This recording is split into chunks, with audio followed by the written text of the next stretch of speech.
அவர் ஒரு பழம்பெரும் பாடலாசிரியர். அந்த காலத்து சினிமாக்கள்லேயே இலக்கிய ரீதியான பாடல்கள் எழுதினவர். இப்பெல்லாம் யாருமே அவரை கூப்பிடுறதே கிடையாது. வீடே வறுமையில இருக்கு, மளிகை சாமான் கொடுக்க முடியாம, மகளுக்கு திருமணம் செய்ய முடியாம, அம்மாவுக்கு மருந்து வாங்க முடியாம, அம்மா இருமிக்கிட்டே இருக்கக்கூடிய ஒரு சூழ்நிலையோடு இருக்கக்கூடிய வீடு ஏதேனும் விடிந்து விடாதா என்று நினைக்கும் போது ஒரு கார் வந்து நிக்குது. அந்த கார்ல இருந்து 2 பேர் இறங்கி வீட்டுக்குள்ள வர்றாங்க. அதுல ஒரு இயக்குனர் சொல்றாரு, ஐயா வணக்கங்க, நான் உங்களுடைய ஒளிபரவட்டும்ன்ற பாட்டை வந்து ரீமிக்ஸ் பண்ணலான் இருக்கேன், அதுக்கு உங்களுடைய அனுமதி வேணும்னு கேட்கிறாங்க. அதனால என்ன நல்லா பண்ணிக்கங்கன்னு சொல்றாரு. இந்த படத்துல இருக்கக்கூடிய பாட்டெல்லாம் நண்பர் தான் எழுதுறாரு, அவர் பேர்லயே இந்த பாடல் வரணும்னு ஆசைப்படுறோம், அதனால என்ன நண்பர் பேர்லயே வரட்டும். இப்போ இவங்க ஒரு 15,000 ரூபாய் எடுத்து நீட்டுறாங்க. குடும்பமே நம்பிக்கையோட பாக்குது. இவர் இது எதுக்காகன்னு கேட்கிறாரு. இல்லைங்கய்யா, உங்களுடைய பாட்டுக்கான சன்மானம்னு இவங்க சொல்ல, நான் ஏற்கனவே இந்த பாடலை உங்களுக்கு கொடுக்கும் போது 300 ரூபாயோ 400 ரூபாயோ வாங்கின ஞாபகம் இருக்கு. ஒரு முறை விற்ற பொருளை இன்னொரு முறை விற்பது என்பதும் அதற்கான சன்மானம் வாங்கிக் கொள்வது என்பதும் மார்க்கத்துக்கு எதிரானது, நான் அதை செய்ய மாட்டேன்னு மறுத்துறாரு. வெளியே வந்ததுக்கு அப்புறம் அந்த கவிஞர் கேட்கிறாங்க, வீடே இவ்வளவு வறுமையா இருக்கு, இவர் மார்க்கம் மார்க்கம்னு பேசுறாரு, மார்க்கமா இவருக்கு சோறு போட போகுதுன்னு கேட்கிறாங்க. அப்ப அந்த இயக்குனர் சொன்னாராம், மார்க்கம் இவருக்கு சோறு போடுகிறதா என்பது எனக்கு தெரியாது, ஆனால் இவரை போன்ற மனிதர்கள் தான் மார்க்கத்திற்கு சோறு போடுகிறார்கள். எவன் ஒருவன் எளிமையிலும் நேர்மையாக, செழுமையிலும் எளிமையாக இருக்கிறானோ அவன்தான் வாழ்க்கையை புரிந்தவனாய் இருக்கிறான். ப்ரூஸ்லி வந்து தன்னுடைய குரு கிட்ட போய் கேட்கிறாரு, எனக்கு இந்த மார்ஷியல் ஆர்ட்ஸை கத்துக் கொடுங்கன்னு. இப்போ குரு சொல்றாரு, நீ தண்ணீராய் மாறி விட்டு வா, அப்பொழுதுதான் நான் உனக்கு கத்துக் கொடுக்க முடியும்னு. தண்ணீரா மாறுறதுனா எப்படின்னு கேட்கிறாரு. நீ தண்ணீராய் மாறிய போதுதான் இந்த கலையை உனக்கு கற்றுக் கொடுக்க முடியும்னு அந்த குரு சொல்றாங்க. இவருக்கு இந்த மண்டக்குள்ள இதே ஓடிட்டே இருக்கு. தண்ணீராய் நான் எப்படி மாறுவது, தண்ணீராய் நான் எப்படி மாறுவது, தண்ணீர் எந்த கத்துக் கொடுக்கும்னு யோசிச்சுக்கிட்டே இருக்காரு. அந்த ஊர்ல இருக்கக்கூடிய ஒரு அருவியை போய் பார்க்கறதுக்காக போறாரு. அருவியும் நதிக்கரையும் இருக்கக்கூடிய இடத்துல போய் பார்க்கறாரு. அருவி ஆறு பெருச்சு கொட்டி அந்த பாறை நகட்டுது. இவர் ஆச்சரியத்தோட பாக்குறாரு, இதுல என்ன கத்துக்கிறதுன்னு. நதிக்கரையில படகுல போயிட்டே இருக்காரு. இவர் தலையில ஓடிட்டே இருக்கு, தண்ணீராய் மாறி கொண்டு வா, தண்ணீராய் மாறி கொண்டு வான்னு. இந்த தண்ணியாக எப்படிதான்ப்பா நம்ம மாறுறதுன்ற புரியாம கோபத்துல என்ன பண்றாருன்னா தண்ணியை ஓங்கி குத்துறாரு. கை தண்ணிக்குள்ள போகுது. கையை வெளியே எடுக்கும் போது தண்ணி முன்னாள் நிலையில் எப்படி இருந்ததோ அப்படியே இருந்தது. அவருக்கு ஒரு பொறி தட்டியது. நாம் ஒருவரை தாக்கும் போது அவன் கல்லாய் இருந்தாலும் அவனை பிரட்டி போடக்கூடிய பலத்தோடு நாம் தாக்க வேண்டும். தாக்கப்படும் போது தண்ணீர் எப்படி தாக்கப்பட்டவுடன் தன் நிலையை மீண்டும் அடைகிறதோ அதுபோல் நாம் தாக்கப்பட்டாலும் கூட நாம் முன்பு எந்த நிலையில் இருந்தோமோ அந்த நிலையை மீண்டும் அடைந்தால் மட்டும்தான் அவன் வீரன் என்கிற நிலை அவனுக்கு புரிய வருகிறது. இந்த தண்ணீர் நமக்கு என்னப்பா கற்றுக் கொடுத்ததுன்னா, தாக்கப்படும் போது தன்னிலையை மீண்டும் அடைய வேண்டும். தன் எதிரி கல்லாய் இருந்தாலும் கூட அவனை பிரட்டி போடக்கூடிய பலத்தை நாம் பெற வேண்டும் என்று ஒருவன் உணர்ந்து கொள்ளும் போது அவன் ப்ரூஸ்லியை போல் மாவீரனாகிறான். ஒரு 6ஆம் வகுப்புல கவிதை போட்டி வைக்கிறாங்க. மறுநாள் டீச்சர் அந்த கவிதையை எல்லாருக்கும் டிஸ்ட்ரிபியூட் பண்றாங்க. விக்ரம்ன்ற பையனை மட்டும் கூப்பிட்டு சொல்றாங்க, you are a cheat Vikram, நீ அடுத்தவங்களுடைய கவிதையை எடுத்துட்டு வந்து கொடுத்துருக்கன்னு திட்டுறாங்க. அந்த பையனுக்கு ரொம்ப அவமானமா இருக்கு. அது உண்மையிலேயே அவன் எழுதின கவிதை. ஒரு 15 வருஷத்துல உண்மையிலேயே தன்னுடைய கவிதையினுடைய திறமையால அவனுக்கு தேசிய விருது கிடைக்கும் அளவிற்கு மிகப்பெரிய கவிஞனா மாறுறாரு. டெல்லியில போய் தேசிய விருது வாங்குறதுக்காக போறாரு. அப்ப அவருக்கு ஒரு போன் வருது, என்னுடைய மனைவி புற்றுநோயால பாதிக்கப்பட்டிருக்காங்க, அவங்களுடைய கடைசி ஆசையை உங்களை பார்க்கறது தான், ஒரு முறை வீட்டுக்கு வர முடியுமான்னு கேட்கிறாங்க. இவர் அந்த வேண்டுகோளுக்காக அவங்க வீட்டுக்கு போறாரு. பார்த்தா புற்றுநோயால் பாதிக்கப்பட்டிருந்தது. யூ ஆர் அ சீட்னு சொன்ன அந்த ஆசிரியை. இவருக்கு ரொம்ப கஷ்டமா இருக்கு. ஆசிரியர் சொன்னாங்க, விக்ரம் எனக்கு ஒரு ஹெல்ப், அந்த செல்ஃப்ல இருந்து ஒரு பேப்பர் இருக்கும், அதை எடைன்னு. இவர் செல்ஃபை திறக்கிறாரு. 15 வருடங்களுக்கு முன்னால் இவர் கவிதை எழுதிய அந்த பேப்பர் இருந்திருக்கு. அதை எடுத்துட்டு வந்து மேன்ட்ட கொடுக்குறாங்க. அவங்க சீட்டுன்றதை அடிச்சுட்டு ஏ ஸ்டார் ஸ்டார் ஸ்டார்னு போட்டு, விக்ரம் இது நீ எழுதிய கவிதைன்னு நான் நம்ப மறுத்துட்டேன், ஆனால் நீ ஆக சிறந்த கவிஞன் விக்ரம்னு என்னை மன்னித்து விடுன்னு அந்த பேப்பரை கொடுக்குறாங்க. அதனால என்ன மேடம்னு சந்தோஷமா ஏ ஸ்டார் ஸ்டார் போட்டு அந்த பேப்பரை வாங்கிட்டு வராரு. மறுநாள் விடியுது. அவங்களுடைய கணவன் போன் பண்றாங்க, விக்ரம் உங்களுக்கு ஒரு உண்மை தெரியுமா, நேற்று தான் என்னுடைய மனைவி நிம்மதியாக தூங்கினாள், நிரந்தரமாகவும் தூங்கிவிட்டாள், அவளுடைய கனவு நிறைவேறியது, மூச்சு காற்று நிறைவடைந்தது, அவள் இறந்து விட்டாள்னு சொன்னாலாங்க. நம்முடைய குழந்தைகளை நாம் நம்பும் போதுதான் அவர்கள் சாதனையாளர்களாக மாறுகிறார்கள். உங்கள் குழந்தைகளை நம்புங்கள். தபுசங்கர் சொல்லுவாரு, எங்க தெருவுக்கு புதுசா ஒரு பொண்ணு வந்திருந்தா, எங்க அம்மா அவங்க வீட்டுல போய் பூசணி பூ வாங்கிட்டு வர சொன்னாங்க. நான் போய் பூசணி பூ கேட்டேன். எங்க அம்மாவிற்கு ஒரு பூசணி பூவும் எனக்கு ஒரு புன்னகை பூவும் கொடுத்துட்டு போனா. நான் அவளுடைய பேர் என்னன்னு தெரிஞ்சுக்கணும்னு ஆசைப்பட்டுட்டு இருந்தேன். ஒரு நாள் தெருவில் போகும்போது கார்த்திக் அப்படின்னு கூப்பிட்டுட்டு சிரிச்சுட்டே வெக்கப்பட்டு உள்ளர போயிட்டா. நான் அவள் பெயரை தெரிந்து கொள்வதற்கு முன்னால் அவள் என்னுடைய பெயரை தெரிஞ்சு வச்சிருந்தா. எங்களுக்குள்ள ஒரு நட்பு மலர்ந்தது.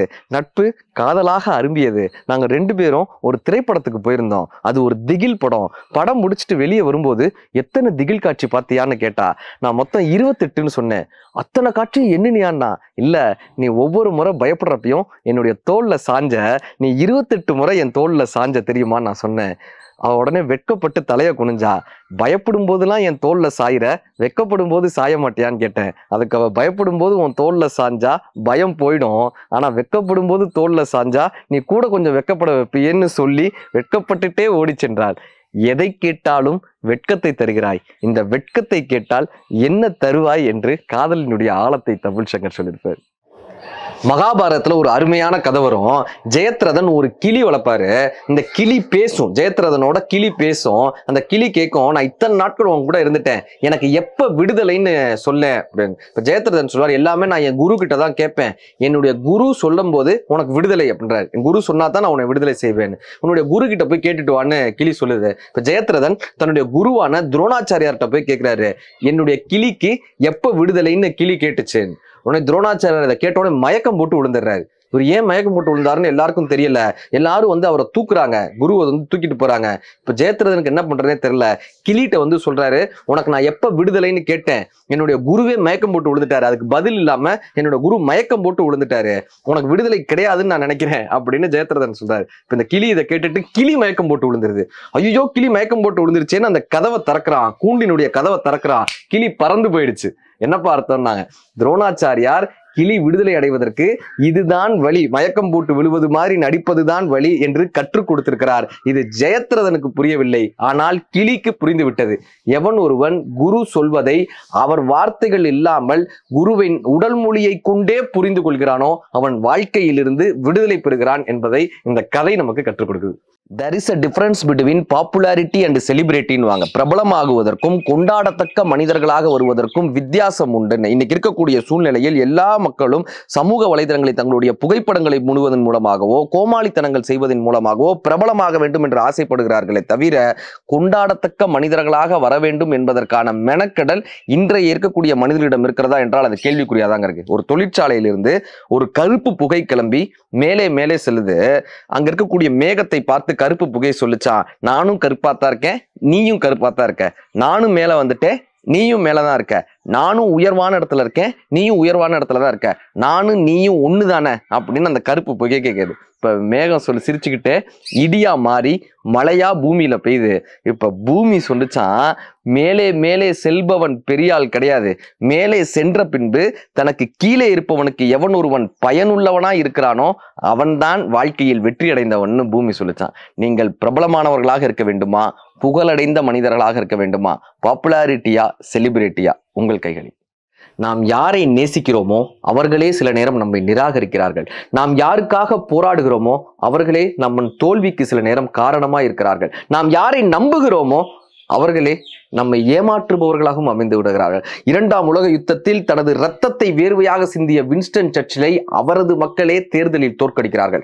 மணிப்பூரினுடைய இரும்பு பெண் அயன் சர்மிளா 9 ஆண்டுகள் மணிப்பூருக்காக உண்ணாவிரதம் இருந்த அயன் சர்மிளாவை வெறும் 90 வாக்குகளில் அவர்கள் நாட்டு மக்களே தோற்கடிக்கிறார்கள். கட்டாய கல்வி, இலவச கல்வி, மதிய உணவுடன் கல்வி என்று கொண்டு வந்த காமராஜர் ஐயாவை நாமே தேர்தலில் தோற்கடித்தோம். ஆங்கில ஏகாத்தியத்தை குத்திய வைர ஊசி, செக்கிழுத்த செம்மல், கப்பலோட்டிய தமிழன் என்று பாராட்டப்பட்ட வாவு சிதம்பரனார் விடுதலை பெற்று மறுபடியும் வரும்போது அவரை வரவேற்பதற்கு சுப்பிரமணிய சிவாவை தவிர வேறு யாருமே வரவில்லை. கடைசி காலத்தில் மன்னனை விட்டு வாவுசி பிழைத்து வந்தார் என்று வரலாறு சொல்கிறது. ஏன் நாம் நேசிப்பவர்களே நம்மை நிராகரிக்கிறார்கள்? ஏன் நாம் நம்புபவர்களே நம்மை ஏமாற்றுகிறார்கள்? யாருக்காக போராடுகிறோமோ அவர்களே ஏன் நமக்கான தோல்வியை தருகிறார்கள்? இந்த கேள்விக்கு பதிலே கிடைப்பதில்லை. ஹாரியும் பில்லும் ஆகச்சிறந்த நண்பர்கள். 2 பேருமே ஒன்னா வளர்றாங்க. குழந்தை பருவத்திலிருந்தே ஒன்னா படிக்கிறாங்க, ஒன்னா விளையாடுறாங்க, ஒன்னா கல்லூரிக்கு போறாங்க. 2 பேரும் ராணுவ பணியில ஒன்னாவே சேர்றாங்க. தீவிரவாதிகளுடைய தாக்குதல் ஏற்படுது. இப்ப பில் என்ன பண்றாருன்னா எல்லையை தாண்டி தீவிரவாதிகளுடைய எல்லையில போய் தீவிரவாதிகளை தாக்குறதுக்காக போறாரு. அங்க தீவிரவாதிகளால சுடப்படுறாரு. சுடப்பட்ட நேரத்தில் தன்னுடைய நண்பனின் பெயரான ஹாரி என்று அழைத்து கொண்டே அவர் அலறி கீழே விழுறாரு. தன்னுடைய நண்பனின் குரல் கேட்ட பின்பு ஹாரி தன்னுடைய நண்பனை காப்பாற்றுவதற்காக கேப்டன் போய் அனுமதி கேட்கிறாரு. ஹாரிக்கான அனுமதி மறுக்கப்படுது, போகக்கூடாதுன்னு சொல்றாங்க.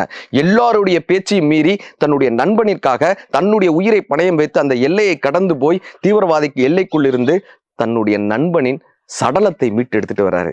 இப்ப கேப்டன் சொல்றாரு, இதுக்காகத்தான் உன்னை போவேனான்னு சொன்னோம், அவனை காப்பாற்ற முடியாதுன்னு எங்களுக்கும் தெரியும், உன்னுடைய உயிரையும் பணயம் வைக்கும் அளவிற்கான அந்த ரிஸ்கை ஏன்பா எடுக்கிறன்னு கேப்டன் கோபித்துக் கொள்கிறார். அப்போது ஹாரி சொன்னானா, நான் போகும்போது என்னுடைய நண்பன் கடைசி மூச்சில் இருந்தாங்க, உயிரோட தாங்க இருந்தான். நான் போன பிறகு என்னுடைய கைகளை பிடித்து கொண்டு, ஹாரி நீ வருவாய் என்று எனக்கு தெரியும் ஹாரி, இதுதான் நம் நட்பு என்று சொல்லி என்னுடைய கைகளை பிடித்து கொண்டு அவனுடைய கடைசி மூச்சில் என் கண்களை பார்த்து கொண்டே என் மடியில் ஹாரி ஹாரி ஹாரி என்று என்னுடைய பெயரை உச்சரித்து கொண்டே அவனுடைய மூச்சு புரிந்தது. அதற்காகத்தானே நான் சென்றேன்னு ஹாரி சொன்னாராம். நாம் இறுதி மூச்சில் நம்முடைய பெயரை உச்சரிக்கக்கூடிய ஒரே ஒரு நண்பனை வாழ்க்கையில் நாம் சம்பாதித்து விட்டால் நாம் வாழ்க்கையில் ஆசீர்வதிக்கப்பட்டவர்கள்.